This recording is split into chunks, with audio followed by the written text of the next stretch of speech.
It's not easy to compare early voting turnout for this election compared to 4 years ago.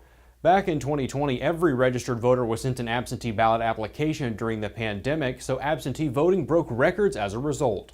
That didn't happen this time. Also, since 2020, lawmakers have shortened the window of time that early voting is allowed. University of Iowa political science professor Tim Hagel says we'll drop back down into the normal range for early voting this election.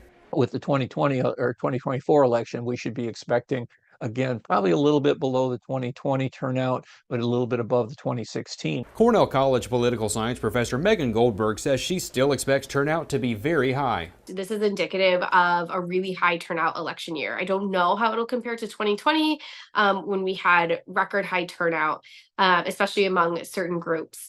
But this is sort of, I think, on the path to becoming also a really high turnout presidential election.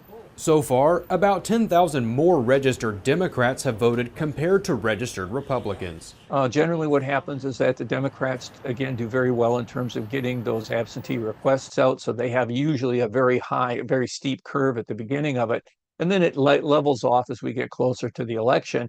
Hagel says Republicans will close that gap as the election nears and notes Republicans still largely vote on Election Day. Turnout in eastern Iowa's 1st congressional district is the highest in the state. It's also high in central Iowa's 3rd district. And that's not surprising because those are the two races that seem to be the most competitive. Those are also the ones that Democrats have targeted, and so they usually have a better early voting game. Goldberg says the student population at the University of Iowa may be a reason the 1st district turnout is so high. There's lots of different groups targeting University of Iowa students as well for early voting, trying to make it as convenient as possible for college students who are trying to work around course schedules. In-person early voting is available through November 4th. Absentee ballots must be received by county auditors by 8 p.m. on election night, so officials say it's best to send those back as soon as you can. At the Iowa Capitol Bureau, I'm Connor Hendricks reporting.